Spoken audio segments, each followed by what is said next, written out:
Welcome to super TV news bulletin. ముందుగా headlines చూద్దాం.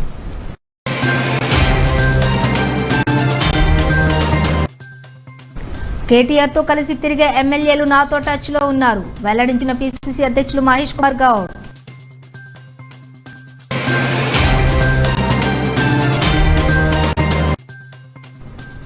అధికారులు తరుగు పేరుతో మోసం చేస్తున్నారని రైతులు ఆందోళన. పేద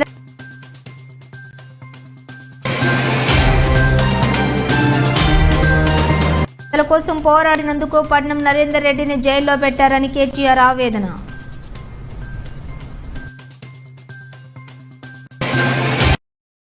జిల్లా బీఆర్ఎస్ పార్టీ అధ్యక్షులు ఎమ్మెల్సీ సెంబీపూర్ రాజుని కుత్బుల్లాపూర్ నియోజకవర్గం పరిధిలోని పలువురు ప్రజాప్రతినిధులు ప్రజలు సెంబీపూర్ కార్యాలయంలో మర్యాదపూర్వకంగా కలిసి మౌలిక వసతులు కల్పించాలని కోరారు. వారు సానుకూలంగా స్పందించి సమస్యల పరిష్కారానికి కృషి చేస్తారని తెలిపారు. అదేవిధంగా వివిధ శుభకార్యాలు, అయ్యప్ప స్వామి మహాపూజలకు హాజరు కావాలని వివిధ ప్రాంతాలకు చెందిన పలువురు ఆహ్వాన పత్రికలను అందజేశారు. నెంబర్ 2 ఫుడ్ సేఫ్టీ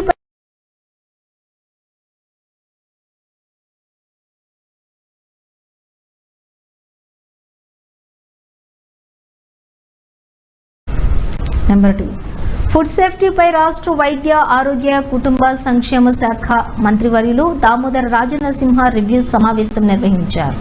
రాష్ట్ర వ్యాప్తంగా ఫుడ్ సేఫ్టీపై తీసుకుంటున్నటువంటి చర్యలపై పవర్ పాయింట్ ప్రెజెంటేషన్ ద్వారా వివరించిన కమిషనర్ ఆర్వి కర్ణన్ ఆహార కల్తీకి పాల్పడే వారిపై కఠిన చర్యలు తీసుకోవాలని మంత్రి దామోదర రాజనరసింహ అధికారులకు ఆదేశించారు. నిరంతరం ఫుడ్ సేఫ్టీపై తనిఖీలు నిర్వహించాలని ఫుడ్ సేఫ్టీపై ఏర్పాటు చేసిన టాస్క్ ఫోర్స్ ను మంత్రి దామోదర రాజనరసింహ ఆదేశించారు. ఈ సమీక్షలో రాష్ట్ర వైద్య ఆరోగ్య శాఖ ప్రభుత్వ కార్యదర్శి doctor Christina Chongthu, TGMS IDC MD Hemanth, DMG doctor Vani, రాష్ట్ర వైద్య విధాన పరిషత్ commissioner doctor Ajay, IPM director doctor Sivaleela తదితరులు ఉన్నారు.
సచివాలయంలో సెంట్రల్ మెడికల్ స్టోర్స్ బలోపేతంపై ఉన్నటువంటి ఉన్నత స్థాయి సమీక్షా సమావేశం శుక్రవారం వైద్య ఆరోగ్య శాఖ మంత్రివర్యులు దామోదర రాజనరసింహ నిర్వహించారు. ప్రభుత్వ ఆసుపత్రుల్లో కృత్రిమ మందుల కొరతపై చర్యలు చేపట్టాలని, ఆయా జిల్లాల వైద్య ఆరోగ్య శాఖ ఉన్నతాధికారులకు శుక్రవారం వైద్య ఆరోగ్య శాఖ మంత్రివర్యులు దామోదర రాజనరసింహ ఆదేశించారు. రాష్ట్ర వైద్య శాఖ ప్రభుత్వ కార్యదర్శి doctor Krishna, family welfare commissioner RV Karnan, TGMS IDC MD Hemanth Borkade, DMG doctor Vani, వైద్య విధాన పరిషత్ కమిషనర్ డాక్టర్ అజయ్ కుమార్, వైద్య ఆరోగ్య శాఖ ఉన్నతాధికారులు doctor Amar Singh Seshasree, TGMS IDC అధికారులు, టాస్క్ ఫోర్స్ సభ్యులు పాల్గొన్నారు. పరిష్కారమే వామపక్షాల ధ్యేయం సిపిఎం రాష్ట్ర ప్రధాన కార్యదర్శి తమ్మినేని వీరభద్రం అన్నారు. సూర్యాపేట జిల్లా మునగాల మండలం గణపవరం గ్రామంలోని మునగాల మండలం 9వ మహాసభ జరిగింది. ఈ మహాసభకు సిపిఎం రాష్ట్ర కార్యదర్శి తమ్మినేని వీరభద్రం, రాష్ట్ర కార్యదర్శి వర్గ సభ్యులు మిర్యాలగూడ మాజీ ఎమ్మెల్యే జూలకంటి రంగారెడ్డి, జిల్లా కార్యదర్శి మల్లు నాగార్జున రెడ్డి, కార్యదర్శి వర్గ సభ్యులు మేదరమెట్లు వెంకటేశ్వరరావు, కొలశెట్టి యాదగిరిరావు, నెమ్మాది వెంకటేశ్వర్లు, దేవరం వెంకటరెడ్డి, ధనియాకుల శ్రీకాంత్ వర్మ, జె నరసింహారావు, కోట రమేష్, చిన్నపంగు నరసయ్య, ఏకలక్ష్మి, శ్రీరాములు, సత్యనారాయణ, వీరాంజనేయులు తదితరులు పాల్గొన్నారు. ఒకటి అలా తప్ప అత్యధిక భాగం అమలు జరగలేదు. ప్రజల ఆశలు అడి ఆశలు అయినాయి. మహిళలకు బస్సు సౌకర్యం కల్పించడం తప్ప, అట్లాగే 2 లక్షల రుణమాఫీలో ఒక సగం రైతులకు బ్యాంకుల్లో 18,000 కోట్లు జమ చేయడం తప్ప మిగతా హామీలు ఏవి నెరవేరలేదు. ఇచ్చిన హామీలు నెరవేరకపోగా ఎన్నికల నాడు మాట్లాడని కొత్త విషయాలు ముందుకు వస్తున్నాయి. హైదరాబాద్లో సాగిస్తున్న హైడ్రా కూల్చివేతలు కానీ, మూసీ నది ప్రక్షాళన పేరుతో సాగుతున్న 1,50,000 కోట్ల ప్రాజెక్టు కానీ, అట్లాగే దామగుండం ప్రాజెక్ట్ కింద 12 లక్షల చెట్లను నరికివేసే ప్రాజెక్టు కానీ, అదేవిధంగా గ్రూప్ 1 పరీక్షల విషయంలో వచ్చిన వివాదం కానీ, ఇప్పుడు తాజాగా లగచర్లలో 3,000 ఎకరాల భూసేకరణ పేరుతోటి ఫార్మాసిటీ కోసం గిరిజనుల భూమిని లాక్కోవడం కానీ, ఇవన్నీ కూడా ఎన్నికల నాటి చర్చలో లేని విషయాలు. కొత్తగా రేవంత్ రెడ్డి ప్రభుత్వం తీసుకొస్తున్నటువంటి విషయాలు. మా ప్రశ్న ఏంటంటే, రేవంత్ రెడ్డి గారు ఆనాడు 7వ గ్యారంటీగా ప్రజాస్వామ్యం గురించి చెప్పాడు. మరి ప్రజాస్వామ్యం అంటే సెక్రటరియట్ బయటను కంచెలు కోలుకోవటం ఒక్కటే ప్రజాస్వామ్యం కాదు. ఇలాంటి ముఖ్యమైన సమస్యలు ఏది వచ్చినా సరే ప్రజలతో చర్చించడం బాధ్యత, ప్రజలతో చర్చించడం, అట్లాగే రాజకీయ పార్టీలతో చర్చించడం, ఇది ప్రజాస్వామ్యం అనిపించుకుంటుంది. ఏ ఒక్కటి రకంగా చర్చించలేదు. నిన్ననే మేము వామపక్షాల పార్టీల ప్రతినిధులు లగచర్ల ప్రాంతాన్ని సందర్శించాం. అక్కడ అందరూ చాలా పేదవారు. ఇప్పటి వరకు ముఖ్యమంత్రి గారు ప్రభుత్వం చెప్తున్న మాటలు ఏంటంటే, అది గట్టి మూలన భూములు, తొండలు గుడ్లు పెట్టి, ఆయన మాటల్లోనే తొండలు గుడ్డు పెట్టే భూములు అయ్యి ఆ భూముల్ని ఫార్మాసిటీ కోసం తీసుకుంటే వాళ్ళకి బాధ ఎందుకు అన్నట్టుగా మాట్లాడారు. మేము స్వయంగా మా కళ్ళతో చూసాం. సుక్షేత్రమైనటువంటి పొలాలు, 2 పంటలు పడుతున్నాయి, బోర్లు ఉన్నాయి, డ్రిప్ ఇరిగేషన్ తోటి అనేక రకాల పంటలు పండిస్తున్నారు, వరి పొలాలు ఉన్నాయి, అట్లాగే తోటలు ఉన్నాయి, పళ్ళ తోటలు ఉన్నాయి, పక్కా బిల్డింగ్లు ఉన్నాయి. ఒక ఊళ్ళో అయితే 150 దాకా పక్కా బిల్డింగ్లే ఉన్నాయి. అంత సాలిడ్గా రైతాంగం ఉన్నారు. అనేక మంది ఎస్సీ బీసీ పిల్లలు, గిరిజన పిల్లలు, డిగ్రీలు, పోస్ట్ గ్రాడ్యుయేషన్ చేసిన వాళ్ళు ఉన్నారు. మేము మాట్లాడిన వీడియోల్లో కూడా అనేక మంది పోస్ట్ గ్రాడ్యుయేట్ చేసిన ఆడపిల్లలు మాట్లాడారు. అంత అభివృద్ధి చెందిన ప్రాంతాన్ని ఇప్పుడు దాన్నంతా బూడిద చేయడానికి సిద్ధంగా అవడం చాలా బాధాకరమైన విషయం. పైపెచ్చు అక్కడ కలెక్టర్ మీద దాడి చేశారని చెప్తున్నారు. దాడి చేస్తే తప్పు, మేము కూడా ఖండిస్తున్నాం. బాధలో ఉన్న ప్రజలు ఆగ్రహంతో తమ బతుకు తెరువు భూమి పోతుందనే బాధతో చేసే పనులు ఏమైనా ఉంటే అది మనం ఆ రకంగా చూడాలి. కానీ ఆ పేరుతోటి అర్ధరాత్రి 1:30 గంటలకు ఆ తండాల మీద దాడి చేసి, తలుపులు పలుకొట్టి, ఎలక్ట్రిసిటీ తీసేసి, ఇంటర్నెట్ బంద్ చేసేసి, ఎవరికి తెలియకుండా ఆడపిల్లలను చూడకుండా వాళ్ళు అన్యాయంగా, కొంతమంది అయితే వాళ్ళు సిగ్గువిడి చెప్తున్నారు ఏ రకంగా వాళ్ళు మిస్బిహేవ్ చేశారనేది. తాకరాని చోట తాగుతూ పోలీసులు అసహ్యంగా తాగుబోతులు వ్యవహరించారని చెప్పారు. ముఖ్యమంత్రి గారు విజ్ఞప్తి చేస్తున్నారు, ఖచ్చితంగా విచారణ జరపాలి, దాని బాధ్యులైన పోలీసు అధికారులు సస్పెండ్ చేయాల్సిన అవసరం ఉన్నది. అట్లాగే 2013 భూసేకరణ చట్టం ప్రకారం పంటలు పండే భూముల్ని ఫ్యాక్టరీలకు, ప్రాజెక్టులకు ఇవ్వడానికి లేదు. పైగా విషయాలు వెదజల్లేటువంటి ఫార్మాసిటీకి అసలు ఇవ్వడానికి లేదు. కాబట్టి ఈ ప్రాజెక్ట్ని కంప్లీట్గా రద్దు చేయాలని చెప్పి డిమాండ్ చేస్తున్నాం. ఇప్పటికే అరెస్ట్ చేసినటువంటి వాళ్ళందరినీ విడుదల చేయాలని, అక్రమ కేసులు ఎత్తేయాలని చెప్పి మేము డిమాండ్ చేస్తున్నాం. అట్లాగే హైడ్రా కానీ, మూసీ ప్రాజెక్ట్ కానీ, ఇంకా ఇతర విషయాలు కానీ వీటన్నిటి సాకల్యంగా చర్చించే దానికోసం అఖిలపక్ష సమావేశం ఏర్పాటు చేయాలని మేము కోరుతున్నాం. సూర్యాపేట జిల్లాలో పార్టీ ఉద్యమం ఎంతో బలోపేతంగా ముందుకు సాగాల్సిన ఉద్యమం. ఈనాడు మహాసభ జరుగుతోంది. ఈ గ్రామంలో గణపురం గ్రామంలో మండల మహాసభ, తర్వాత జిల్లా మహాసభ జరగబోతున్నాయి, రాష్ట్ర మహాసభలు సంగారెడ్డిలో జరగబోతున్నాయి. రాబోయే కాలంలో వామపక్షాలు ఐక్యం చేసి ఈ ప్రజా సమస్యలన్నింటినీ తీసుకుని పనిచేయడం ద్వారా ప్రజా ఉద్యమాలు నిర్మించే దానికోసం మేము కోరుకుంటున్నాం. సిపిఎం పార్టీ చేస్తున్న ఈ ప్రయత్నానికి రాష్ట్ర ప్రజలందరూ సహకరించాలని మీ అందరికీ విజ్ఞప్తి చేస్తున్నాం. Thank you. కాంగ్రెస్ పార్టీ అధికారంలోకి వచ్చి 11 మాసాలు అయిపోయింది. దగ్గర సంవత్సరంగా వస్తూ ఉంది. కేంద్రంలో బీజేపీ మోడీ 3వ అధికారంలోకి వచ్చి 6 మాసాలు దాటిపోయింది.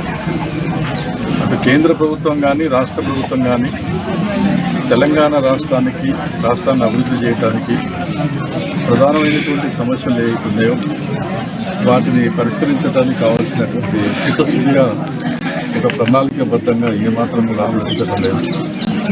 కేవలం ఒకరిపైన ఒకరు ఆరోపణలు చేసుకుంటూ అన్ని సొల్లు కబుర్లు, తర్వాత ఏదనంటే గాలి మాటలు మాట్లాడుకుంటూ గాలి బాంబులు వేసుకుంటా ఉన్నారు. చూడండి, మీరు బాంబు వెళ్తుందని చెప్పి వీళ్ళనటం, వాళ్ళ మీద వీళ్ళు, వీళ్ళ మీద వాళ్ళు, అవన్నీ కూడా గాలి మాటలు మాట్లాడుకుంటూ ఉంటా ఉన్నారు. ఇవాళ బీజేపీ పార్టీకి సంబంధించిన వాళ్ళు 8 మంది పార్లమెంట్ సభ్యులు ఉన్నారు, 2 కేంద్ర మంత్రులు ఉన్నారు. వాళ్ళ పనంతా కేంద్రం నుంచి నిధులు పట్టుకొచ్చి తెలంగాణ రాష్ట్రాన్ని అభివృద్ధి చేయడం కాదు. ఇక్కడ మామూలుగా మరి కార్యకర్తల్లాగా రోడ్ల మీద ధర్నాలు చేస్తూ, తర్వాత ఈ ప్రభుత్వం ఎప్పుడు వెళ్ళిపోవాలి, ఎప్పుడు బీజేపీ అధికారంలో రావాలనే ధ్యాస తప్ప కేంద్రం నుంచి మరి ఇంతమంది ఎంపీలు ఉన్నాము, 2 మంత్రులు ఉన్నాము, మన బాధ్యతగా నిధులు తీసుకొద్దాం, దీన్ని అభివృద్ధి చేద్దాం, ప్రాజెక్టులు తీసుకొద్దాం, వ్యవసాయ రంగాన్ని కాపాడదాం, తర్వాత పెండింగ్ ప్రాజెక్టులు, అలాంటి సోయే లేదు. వాళ్ళు ఎంతసేపు రాజకీయ ప్రయోజనాలు మీదనే మాట్లాడటం అనేది జరుగుతుంది. రాష్ట్ర ప్రభుత్వం కూడా ఒక ప్రణాళికాబద్ధంగా మరి టీఆర్ఎస్ పార్టీని ఓడించి కాంగ్రెస్ పార్టీని అధికారం తీసుకొచ్చిన తర్వాత అన్ని పక్షాలన్నీ కలుపుకొని, ముఖ్యంగా ఏంటంటే కాస్త అభివృద్ధిని కాంక్షించేటువంటి వాళ్ళ సలహాలు తీసుకొని ఆ రకంగా అభివృద్ధి చేద్దామనే వైపు కాకుండా ఎంతసేపు ఏంటంటే రాజకీయ ప్రయోజనాలు, రాజకీయ పరమైన ఆరోపణలు, తర్వాత ఏంటంటే అమలు కానటువంటి మాటలు చెప్పుకుంటూ అది కాలం వెలగొచ్చడం తప్ప మరొకటి కాదు.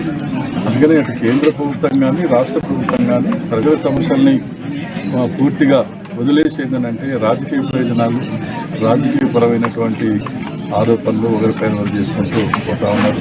ఈ ప్రజలు గమనిస్తున్నారు, ప్రజలు తిట్టుకుంటా ఉన్నారు. కేంద్రంలో ఉన్న సర్కార్ కానీ, వీళ్ళు కానీ ఏం చెప్పారు, ఏం చేస్తూ ఉన్నారు, వీళ్ళు దీని కొరకైనా తిట్టుకోవడానికైనా వీళ్ళు అధికారంలోకి వచ్చింది, ప్రజాధనాన్ని మొత్తం దుర్వినియోగం చేస్తున్నామని చెప్పేసి అందరూ ఆవేదనతో చెప్తా ఉన్నారు. అందుకని సిపిఎం పార్టీ ప్రధానంగా మరి వామపక్ష పార్టీలను కూడా కలుపుకొని ప్రజా సమస్యల పైన పెద్ద ఎత్తున పోరాటాలు నడిపించాలి. వాళ్ళు సొల్లు బాంబులు, తర్వాత గాలి బాంబులు వాళ్ళు పేల్చుకుంటే అసలైనటువంటి ప్రజా పోరాటాల బాంబులు ప్రజా ఉద్యమాల ద్వారా, ప్రజా పోరాటాల బాంబులు ఆ ప్రభుత్వాల మీద పేల్చాలనేది మేము ఆ రకంగా నిర్ణయించుకొని రాబోయే కాలంలో బలమైన ప్రజా ఉద్యమాన్ని నడిపించడానికి సిద్ధంగా ఉంటుంది. ఈ మహాసభల్లో కూడా అటువంటి చర్చ, అటువంటి నిర్ణయాలు జరుగుతూ ఉన్నాయి. ఖచ్చితంగా ఈ ప్రభుత్వాలని వెనక్కి కొట్టాల, ప్రజా వ్యతిరేకం అంటే పోరాటాలే తప్ప మరో మార్గం లేదు. పోరాటాల ద్వారానే ఏదైనా సాధించాం. ఇప్పుడు కూడా పోరాటాల ద్వారానే ప్రజా సమస్య పరిష్కారం అయితే దానికి ప్రజలు సిద్ధం చేస్తామని తెలియజేస్తారు.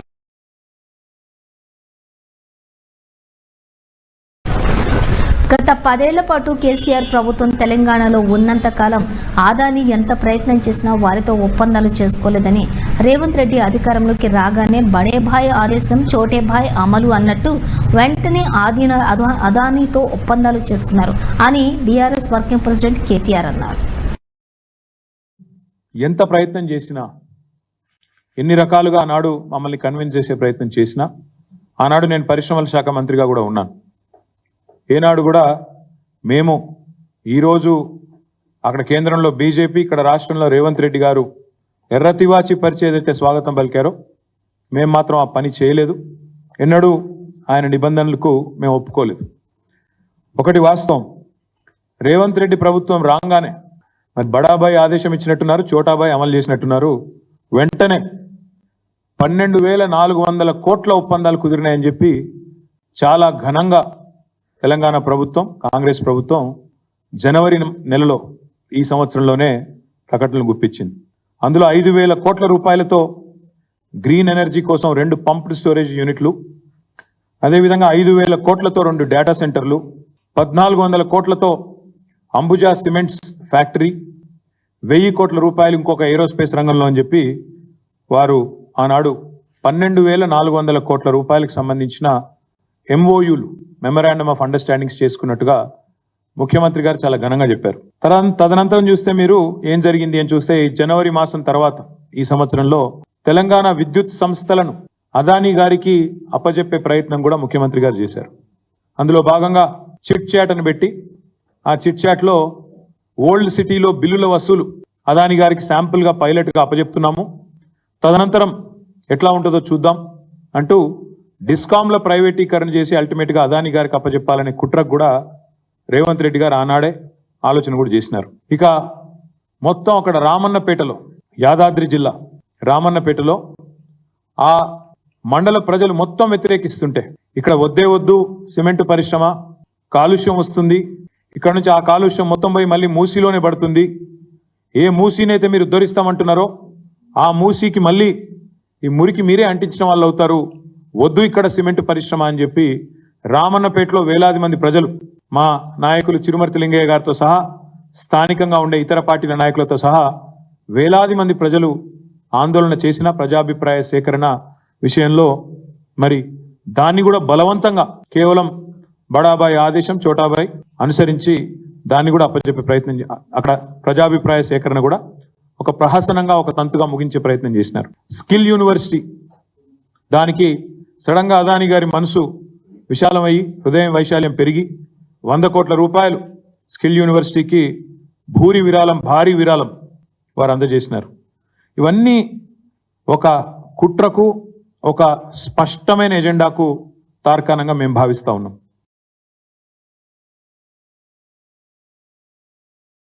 సంగారెడ్డి జిల్లా అమీన్పూర్ మండలం పరిధిలోని సుల్తాన్పూర్ సర్వే నంబర్ 30లోని జరుగుతున్నటువంటి అక్రమ నిర్మాణాలపై మీడియాలో వస్తున్న కథనాలపై స్పందించిన తహసీల్దార్ రాధా వాస్తవాలను వక్రీకరించి కబ్జాలకు అధికారులు సహకరిస్తున్నారని ప్రచారాన్ని ఖండించిన తహసీల్దార్ సర్వే నంబర్ 30లోని ఇనాం భూములకు సంబంధించి వ్యవహారం కోర్టులో ఉందని, కబ్జాలకు పాల్పడుతున్న వారిపై చర్యలు తీసుకుంటామని హెచ్చరించిన తహసీల్దార్ నిన్న ఒక మీడియా కథనంలో సుల్తాన్పూర్ సంబంధించి 30 సర్వే నెంబర్లో జరిగేటువంటి ఎంక్రోచ్మెంట్కి సంబంధించి ఒకటి ప్రాపర్ ఇన్ఫర్మేషన్ లేకుండా, ప్రాపర్ ఎవిడెన్సెస్ ఏం లేకుండా ఒక జిల్లా కలెక్టర్ని, తర్వాత ఎంఆర్ఓని ఎంక్రోచ్మెంట్కి సహకరిస్తున్నారని ఒక వార్తా కథనం రావడం జరిగింది. అది ప్రాపర్ ఇన్ఫర్మేషన్ లేదు, వాటికి ప్రాపర్ ఎవిడెన్సెస్ ఏం పెట్టకుండా వాళ్ళు అట్లా మీడియా కథనం ప్రచురించడం చాలా బాధాకరం. మేము ఆఫీసర్లుగా దాన్ని ఖండిస్తున్నాము. ఎందుకంటే సుల్తాన్పూర్లో 30 సర్వే నెంబర్ అనేది మీకు ప్రాపర్ ఇన్ఫర్మేషన్ చెప్తాను దాని గురించి. అది మొత్తం 722 ఎకరాలు ఉంటుంది. దాంట్లో 242 ఎకరాలకి ఆల్రెడీ రైతులకి, ఒరిజినల్ రైతులు ఎవరైతే ఉన్నారో వాళ్ళకు ఓఆర్సీ వచ్చింది. తర్వాత 384 ఎకరాలు ఇనాందారులకు గవర్నమెంట్కి మధ్య అది కోర్టు డిస్ప్యూట్ నడుస్తుంది. అది పాన్మత్త ఇనాం, అది ఇనాం ల్యాండ్, ప్రభుత్వ భూమి కాదు, అది ఇనాం ల్యాండ్. ఇనాందారులకు గవర్నమెంట్కి దాంట్లో డిస్ప్యూట్ నడవడం వల్ల అది మనం కోర్టు కేసు డిస్ప్యూట్ కింద పరిగణిస్తున్నాము. దాంట్లో ఏంటంటే మనకు ఈ మధ్య కాలంలో కొన్ని ఎంక్రోచ్మెంట్స్ వచ్చినాయని తెలియగానే మా ఆర్ఐ గారు సెప్టెంబర్ 21, 2024లో అక్కడ జరిగేటువంటి జేసీబీ వర్క్స్ని ఆపించడం జరిగింది. ఇది మేము మా దగ్గర ఫొటోస్ ఎవిడెన్సెస్ ఉన్నాయి, మేము మీడియాకు కూడా ఇవ్వడం జరిగింది.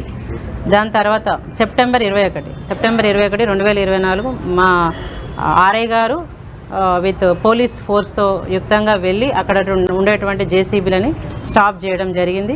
అక్కడ చిన్న చిన్న టిన్ షీట్స్ ఉంటే వాటిని రిమూవ్ చేయడం జరిగింది. ఆ రోజు జరిగింది ఆల్రెడీ. తర్వాత మళ్ళీ అగైన్ కొన్ని కన్స్ట్రక్షన్స్ వస్తున్నాయని మా నోటీస్కి వచ్చిన తర్వాత మేము రీసెంట్గా 16వ తారీఖు మేము అమీన్పూర్ హెచ్ఓ గారికి లెటర్ రాయడం జరిగింది. 16/11/2024 రోజు మేము లెటర్ రాసాము. మేము 19/11/2024కి ప్లాన్ చేసుకున్నాం. అక్కడ ఉన్నటువంటి ఇంకా ప్లాటింగ్ స్టోన్ జరుగుతున్నాయి, దాన్ని రిమూవ్ చేయడానికి మేము ప్లానింగ్లో ఉన్నాము. మేము ప్లానింగ్లో ఉండగానే వీళ్ళు మీడియా వాళ్ళు కలెక్టరు ఎంఆర్ఓ గారు సహకరిస్తున్నారని ఒకటి తప్పుడు సమాచారంతో తప్పుడు కథనం ప్రచారం చేశారు. అది వాస్తవం కాదు అని చెప్పడానికి మేము ఇలా ప్రెస్ మీట్ పెట్టుకున్నాము. ఆల్రెడీ మేము అది ఆ టిన్ షీట్స్ కానీ ప్లాటింగ్ స్టోన్స్ ఏవైతే ఉన్నాయో అవి తీయడానికి మేము ప్లాన్ ఆఫ్ యాక్షన్ వేసుకున్నాము. మేము ఎస్హెచ్ఓకి ఇన్ఫర్మేషన్ ఇచ్చున్నాము. మాకు మెన్ అండ్ తర్వాత ఫోర్స్ని మాకు పెట్టమని ఒక లెటర్ కూడా పెట్టున్నాము.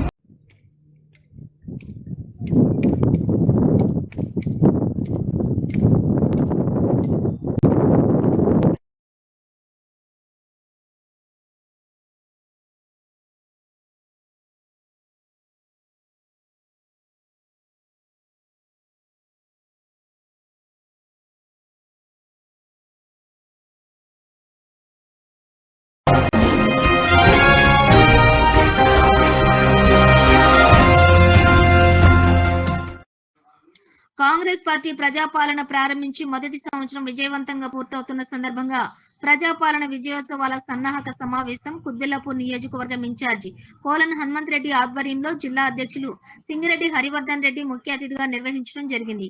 ఈ కార్యక్రమంలో పాల్గొన్న నాయకులు మాట్లాడుతూ కాంగ్రెస్ పార్టీ చేపడుతున్న ప్రజా సంక్షేమ కార్యక్రమాలను ఇంటింటికి తీసుకువెళ్తూ ప్రజలకు చేరువ చేయాలని సూచించారు. అదేవిధంగా ప్రజా ప్రభుత్వం చేపట్టిన సంక్షేమ కార్యక్రమాల లబ్ధిదారులతో కలిసి పెద్ద ఎత్తున సంబరాలు నిర్వహించాలని ఈ సందర్భంగా నాయకులు పేర్కొన్నారు.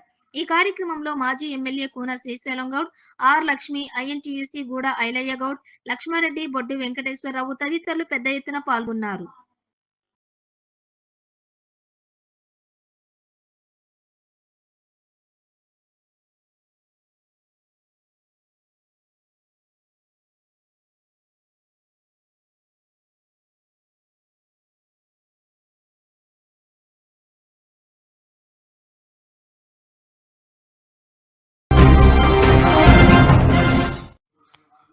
కాంగ్రెస్ పార్టీ ప్రజాపాలన ప్రారంభించి మొదటి సంవత్సరం విజయవంతంగా పూర్తవుతున్న సందర్భంగా ప్రజాపాలన విజయోత్సవాల సన్నాహక సమావేశం కుద్బెల్లాపూర్ నియోజకవర్గం ఇన్ఛార్జి కోలన్ హనుమంత్ రెడ్డి ఆధ్వర్యంలో జిల్లా అధ్యక్షులు సింగిరెడ్డి హరివర్ధన్ రెడ్డి ముఖ్య అతిథిగా నిర్వహించడం జరిగింది.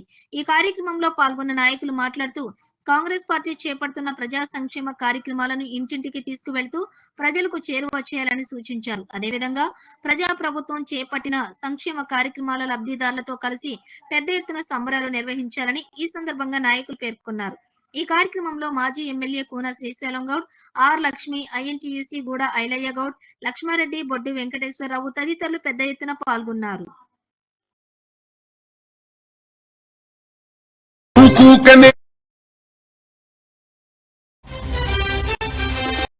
కేటీఆర్ తో కలిసి తిరిగే ఎమ్మెల్యేలు సైతం తమతోని టచ్ లో ఉన్నారని పిసిసి అధ్యక్షుడు మహేష్ కుమార్ గౌడ్ వెల్లడించారు.